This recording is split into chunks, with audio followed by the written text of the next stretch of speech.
નમસ્કાર વિદ્યાર્થી મિત્રો. ધોરણ 11 ગુજરાતી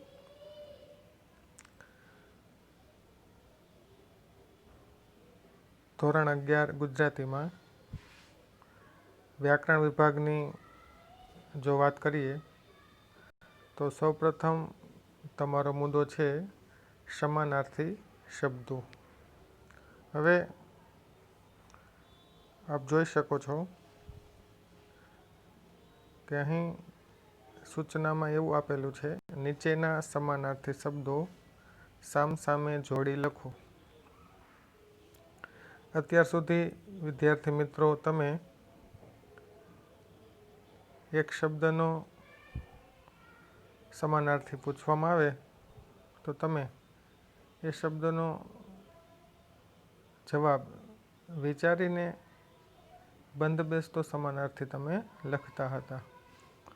પણ હવે ધોરણ 11 અને ધોરણ 12માં તમારે પ્રશ્નપત્રમાં જે રીતે સમાનાર્થી શબ્દો પૂછાય છે એમાં હવે થોડું ચેન્જીસ આવે છે. એટલે સમાનાર્થી શબ્દો તમને જે પૂછવામાં આવે છે એની સામે બીજી 2 કોલમ આપવામાં આવે છે. એ બંને કોલમમાં પૂછાયેલા જે શબ્દો છે એનો ક્રમ તમારે જાળવી રાખવાનો, અને સામેની જે 2 કોલમ છે અને તેમાં જે આડાઅવળા શબ્દો ગોઠવેલા છે એ બંને કોલમમાંથી એક એક શબ્દ પૂછાયેલા સમાનાર્થી શબ્દોના ક્રમમાં સામસામે જોડવાના છે. એટલે પહેલી કોલમ એ તમારો પ્રશ્ન છે, ત્યાર પછીની બીજી અને ત્રીજી જે ઊભી કોલમ છે એમાં દરેક શબ્દના સમાનાર્થી શબ્દો છે. જેમ કે બીજી કોલમ છે તો એમાંથી એક સમાનાર્થી શોધવાનો છે, અને ત્રીજી કોલમ છે એક સમાનાર્થી શબ્દ તેમાંથી શોધવાનો છે. એટલે આમ એક સમાનાર્થીના શબ્દો તમારે તમારી રીતે વિચારીને લખવાના નથી, પરંતુ તમને આપેલી કોલમમાંથી એનો એક એક સમાનાર્થી શબ્દ શોધીને સાચો જવાબ લખવાનો છે. આમ સમાનાર્થી શબ્દો તમારે ધોરણ 11 અને ધોરણ 12માં પૂછવામાં આવે છે. સમાનાર્થી શબ્દો મિત્રો એનો બેનિફિટ, જો એનો ફાયદો આપણે જોઈએ તો એક તો તમારી જે ટેક્સ્ટ બુક છે તેમાંથી જ તમને આ સમાનાર્થી શબ્દો પૂછવામાં આવે છે. અને બીજું એ કે જે સમાનાર્થી શબ્દો પૂછાય છે એનાથી તમને તમારા જે લેખન વિભાગ છે, તમારે જે લખીને પ્રેઝન્ટેશન કરવાનું છે, એટલે કે આવા સમાનાર્થી શબ્દોથી તમારી લખવાની રીતમાં અને તમારી બોલવાની જે રીત છે એમાં ખૂબ સારો પ્રભાવ પડે છે. તમે જે લખેલું છે એ વાંચનાર ઉપર પ્રભાવ પાડે છે. તમે જ્યારે આવા શિષ્ટ શબ્દોનો પ્રયોગ કરો છો ત્યારે તમારી વાત સાંભળનાર ઉપર એ એક ઊંડી છાપ છોડી જાય છે. તો નવા શબ્દોના પરિચયથી તમારે ખૂબ જ લખવામાં અને બોલવામાં ફાયદો થાય છે. નવા શબ્દો, એના નવા સમાનાર્થી શબ્દો જાણવાથી એ તમે સામેના વ્યક્તિને પ્રભાન્વિત કરી શકો છો, એટલે કે પ્રભાવિત કરો છો. તો આમ આપણો જે સંપૂર્ણ વ્યવહાર છે એ શાબ્દિક રીતે છે. શબ્દોથી આપણે આપણો વ્યવહાર ચલાવીએ છીએ. એ પછી ફેસ ટુ ફેસ સામસામે બેસીને વાત હોય, એકથી વધારે વ્યક્તિઓ સાથેની વાતચીત હોય, કે પછી સોશિયલ મીડિયાના માધ્યમથી તમે વાતચીત કરતા હોય, તો તમારી વાતચીતમાં જે રૂટીન શબ્દો છે એની જગ્યાએ એના જ બીજા કેટલાય એવા સમાનાર્થી શબ્દો હોય કે એનો ઉપયોગ કરવાથી તમારું લેખન અને તમારી બોલવાની રીતમાં ખૂબ સુધારો થાય છે, જે વાંચનાર અને સાંભળનાર બંને ઉપર એક તમારી સારી પર્સનાલિટી છોડી જાય છે. તો આમ સમાનાર્થી શબ્દો એ તમારો વ્યાકરણનો મુદ્દો તો છે જ, પણ એ સાથે એના ફાયદાઓ પણ ઘણા છે. એ આપણે ઉદાહરણ તરીકે હમણાં જ વાત કરી. દરેક શબ્દ એક પોતાનો આગવો અર્થ ધરાવે છે. આમ જુઓ તો કોઈ પણ શબ્દનો બંધ બેસતો અર્થ બીજા શબ્દમાંથી ન મળે, પણ એના જેવો જ સમાન અર્થ ધરાવતો શબ્દ મળી જાય એને આપણે સમાનાર્થી શબ્દ કહીએ છીએ. દરેક શબ્દની એક અર્થ છાયા હોય છે.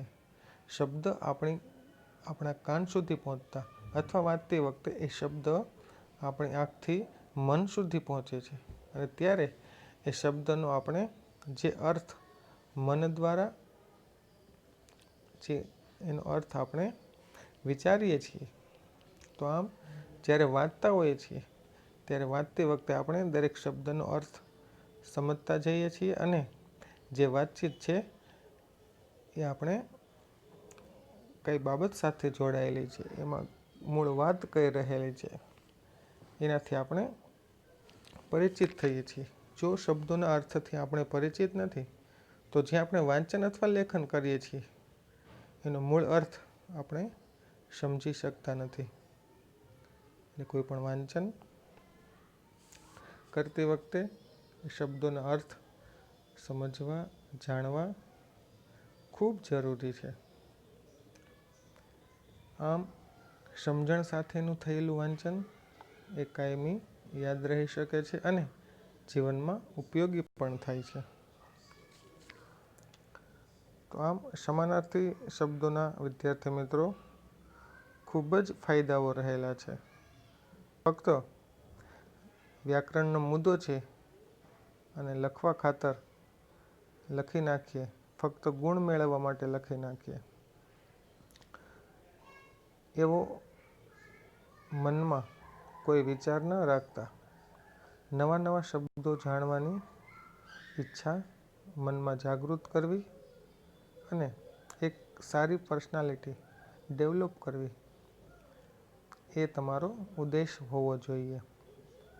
કોઈ પણ વ્યક્તિની પર્સનાલિટી બે રીતે ઉભરી આવે છે. એક છે એનો બાહ્ય દેખાવ, અને જો બીજી મહત્વની બાબત હોય તો એ છે એની બોલવાની રીત, એની શબ્દોની પસંદગી.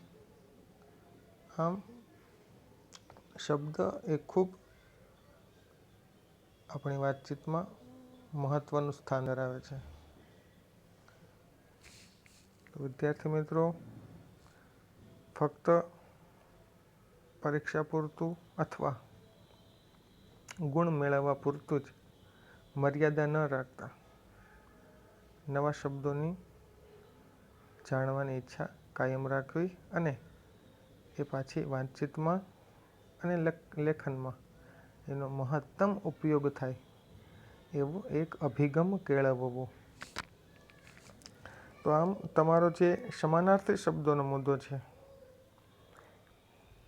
એ સંપૂર્ણ તમારા જે ચેપ્ટર છે એ ચેપ્ટરમાંથી જ શબ્દોની પસંદગી કરવામાં આવે છે. અને બીજું મહત્વની વાત એ છે કે તમારે કોઈ શબ્દનો અર્થ વિચારવાનો નથી, પરંતુ પ્રશ્નપત્રમાં એના ઓલરેડી તમને બાજુની બે ઊભી કોલમમાં જે પૂછાયેલા શબ્દો છે એની બાજુની જ બીજી બે ઊભી કોલમમાં બંને કોલમમાં પૂછાયેલા શબ્દનો એક એક સમાનાર્થી શબ્દ આડાવળા ક્રમમાં છે. તો તમારે એ પૂછાયેલા પ્રશ્નોનો ક્રમ જાળવી રાખવાનો છે, પણ બાજુની જે બે ઊભી કોલમ છે એમાંથી આડાવાળા શબ્દો પૂછાયેલા શબ્દોની સામે વ્યવસ્થિત ફરી લખવાના હોય છે. શબ્દ પૂછાયો છે બાજુની કોલમમાં. મિત્રો, જવાબ લખતી વખતે બીજી અને ત્રીજી કોલમ છે એમાં પૂછાયેલા શબ્દની સામે સાચો સમાનાર્થી લખવાનો છે, નહીં કે ઊભા આડા લીટા કરી અને દર્શાવવાનું છે.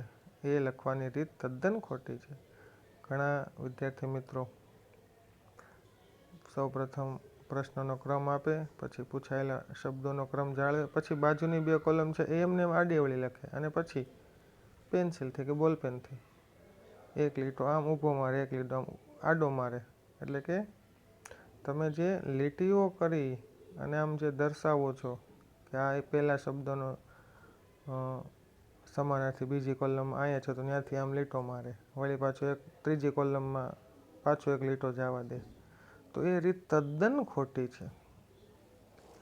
આવા સમાનાર્થી શબ્દો પેપર ચેક કરનાર ઉપર ખૂબ તમારી નબળી છાપ ઊભી કરે છે અને તમને લખવાની રીતનો મહાવરો નથી અથવા તમે લખવાની સાચી રીત જાણતા નથી એવી છાપ ઊભી થાય અને જેની અસર બીજા જે મુદ્દાઓ છે વ્યાકરણના અથવા એના પછીના વિભાગ એના ઉપર એની છાપ પડતી હોય છે. એટલે જોનાર ઉપર તમારી એક સારી ઇમેજ ઊભી થાય. એટલે લખવાની સાચી રીત એ છે કે પ્રશ્નનો ક્રમ જાળવવો, પછી એ જે પ્રશ્ન સાથે પહેલી કોલમમાં જે શબ્દ પૂછ્યો છે એ લખો, બીજી અને ત્રીજી કોલમમાંથી સાચો શબ્દ મેળવી એની સામેની લાઈનમાં જવાબ લખો. એ સાચી રીત છે. તો આમ આ રીતે તમારે સમાનાર્થી શબ્દોના જવાબ વ્યવસ્થિત અને સારી રીતે લખવાના છે. ચાલો હવે તમારી પાસે જે અત્યાર સુધી સમાનાર્થી શબ્દોની સમજ હતી કે એક શબ્દ પૂછે તો વિચારીને સમાનાર્થી લખતા, પણ હવે એ સમજ થોડી બદલવાની છે. 12મા ધોરણમાં પણ સમાનાર્થી શબ્દો પૂછાય છે. તો હવે આવા સમાનાર્થી શબ્દો સાચા જવાબ કેમ આવડે એ બાબતો પર ચર્ચા કરીશું. જ્યારે પણ વર્ગખંડમાં અથવા વિડીયો લેક્ચર દ્વારા સમજૂતી અપાતી હોય છે ત્યારે જે વિદ્યાર્થી મિત્રો બરાબર ધ્યાન આપે છે કોઈ પણ પાઠ કાવ્યની સમજૂતી વખતે, તેમાં ઘણા બધા એવા શબ્દો હોય છે કે એ સમજાવતી વખતે આપણે એના ઘણા બધા સમાનાર્થી શબ્દો અથવા એ શબ્દ કોઈ ભારેખમ શબ્દ હોય તો એનો મૂળ અર્થ અથવા સમાનાર્થી શબ્દ શું છે એના દ્વારા તમને પરિચિત કરાવતા હોઈએ છીએ. તો આમ વર્ગખંડમાં જ્યારે અભ્યાસ કરાવવામાં આવે છે ત્યારે જો તમે એકાગ્ર મન અને એકાગ્ર ચિત્તથી એ ચેપ્ટરનો અભ્યાસ કરો છો, એ સાથે જ બીજા ઘણા બધા વ્યાકરણના મુદ્દાઓની સમજ જે શબ્દોની સાથે વાક્યોની સાથે ગૂંથાયેલા મુદ્દાઓ છે એ સમજ અપાતી હોય, બરાબર જો તમારું ધ્યાન હોય છે તો તમે ચોક્કસ સાચા સમાનાર્થી શબ્દોને જોડી શકો છો અને આ વિભાગમાં આ મુદ્દામાં પૂરેપૂરા ગુણ ખૂબ ઓછા સમયમાં વધુ ગુણ મેળવી શકો છો. તો આમ જે ખૂબ સારું રિઝલ્ટ મેળવવા માંગે છે વિદ્યાર્થીઓએ અભ્યાસ કરાવતી વખતે દરેક વાક્ય દરેક મુદ્દાને જે બરાબર સમજે છે એ વિદ્યાર્થીઓ ખૂબ સારા ગુણ મેળવે છે અને ખૂબ સારા PR મેળવે છે. તો આમ દરેક મુદ્દાઓ ખૂબ મહત્ત્વના છે. કોઈ પણ મુદ્દો ડાયરેક્ટ 100 ગુણનો નથી હોતો, પણ કેટલા બધા મુદ્દાઓ મળી એક આખું પ્રશ્નપત્ર બનતું હોય છે. તો એક પણ મુદ્દો આપણાથી ચૂકી જવાય તો એક પણ મુદ્દો આપણે શીખવામાં કાચો રહી જાય તો એ આપણી માઇનસ પાસું છે, એ આપણા ગુણ બાદ થઈ જાય છે. તો આમ કોઈ પણ મુદ્દો 100 ગુણનો ન હોય પણ ઘણા બધા મુદ્દાઓ મળી અને 100 ગુણ થતા હોય છે. તો આમ જે અનેક મુદ્દાઓ છે એ દરેકના અથવા એ દરેકમાં પૂરેપૂરા ગુણ કેમ મેળવાય અને કેમ સારું રિઝલ્ટ પ્રાપ્ત કરી શકાય, એના માટે આપ સર્વે વિદ્યાર્થીઓએ અભ્યાસ દરમિયાન અને જ્યારે આ મુદ્દા શીખવવામાં આવતા હોય છે ત્યારે બરાબર શાંત ચિત્તે એકાગ્ર મને આ મુદ્દાઓ શીખવાના હોય છે, જે તમારે આગળ જતાં ફક્ત પરીક્ષા પૂરતું સીમિત ન રાખતા. મેં અગાઉ કીધું એમ કે શબ્દો અને શબ્દોના અર્થ જાણવાની એક જિજ્ઞાસા રાખવી. આ જિજ્ઞાસા તમારા લેખન વિભાગમાં અને તમારી વાતચીતમાં જો તમે જાણવાની ઈચ્છા ધરાવો છો તો ચોક્કસ તમને એના ઘણા બધા ફાયદાઓ છે. તમારા લેખન અને વાતચીતમાં એની એક સારી છાપ ઊભી થશે. બીજું એ કે જે વિદ્યાર્થી મિત્રો 12મા ધોરણ પછી અથવા કોલેજ પૂર્ણ થયા પછી જે જાહેર પરીક્ષાઓ છે એટલે કે કોમ્પિટિટિવ એક્ઝામની જે તૈયારીઓ કરે છે, એમાં આપણા 11મા ધોરણ અને 12મા ધોરણમાં જે વ્યાકરણના મુદ્દાઓ છે એમાંથી ઘણા બધા મુદ્દાઓ એ વ્યાકરણમાં પૂછવામાં આવતા હોય છે. જો તમે અભ્યાસ દરમિયાન આ મુદ્દાઓનું ધ્યાન રાખો છો તો એ મુદ્દા તમારે આગળ જતાં પણ ઉપયોગી થશે અને કોમ્પિટિટિવ એક્ઝામ વખતે તમારે એ મુદ્દા ફક્ત રિવિઝન કરવાના રહેશે, એટલે કે તમે સમય બચાવી શકશો અને બીજા ન આવડતા મુદ્દાઓ પર એ સમય ખર્ચી એક સારું રિઝલ્ટ મેળવી શકશો. તો આમ દરેક મુદ્દો ખૂબ મહત્ત્વનો છે. સારા ગુણ તો અપાવે જ છે, સારું રિઝલ્ટ તો અપાવે જ છે, પણ એ આગળ જતાં ખૂબ ઉપયોગી થાય છે. અને બીજું લેખન અને વાતચીત આપણો જે વ્યવહાર છે એ વાતચીતના વ્યવહારમાં પણ ખૂબ ઉપયોગી થાય એવા મુદ્દાઓ છે. તો આમ વ્યાકરણ વિભાગના જે મુદ્દાઓ છે એ તમને ઘણી બધી રીતે ઉપયોગી થાય એવા છે. તો ચાલો હવે આપ સર્વે વિદ્યાર્થીઓને ખ્યાલ આવી ગયો હશે કે સમાનાર્થી શબ્દો કઈ રીતે લખવાના છે, પરીક્ષામાં દરેક મુદ્દાનું કેટલું મહત્ત્વ છે, વ્યાકરણના મુદ્દા શીખવાથી શું ફાયદાઓ છે અને એ જીવનમાં અને આગળના અભ્યાસમાં કઈ રીતે ઉપયોગી થાય છે. તો આમ પરીક્ષા પૂરતું અથવા 1-2 વર્ષ પૂરતું શીખવા ખાતર શીખવું અથવા સારા રિઝલ્ટ માટે શીખવું એવું નહીં કરતા કાયમ ઉપયોગી થાય એવી આપણી તૈયારી હોવી જોઈએ અને એવી તૈયારી સાથે જ આપણે આ મુદ્દાઓ શીખવવામાં આવતા હોય છે.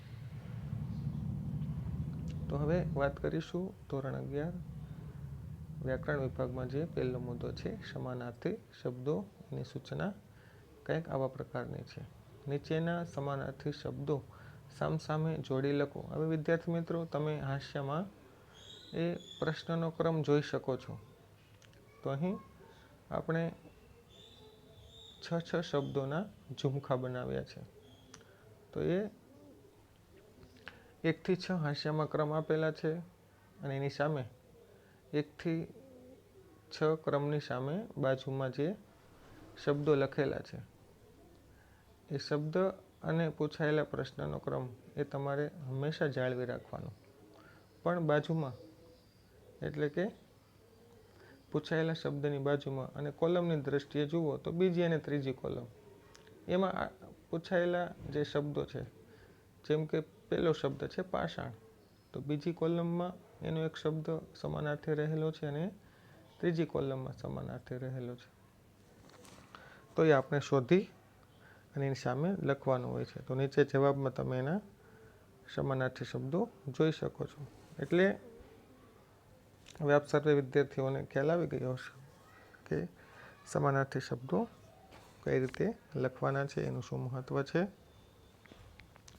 તો આપણે આવા સમાનાર્થી શબ્દોનો હજુ પરિચય મેળવવાનો છે. ફરી મળીશું સમાનાર્થી શબ્દોના બીજા ભાગમાં. અસ્તુ.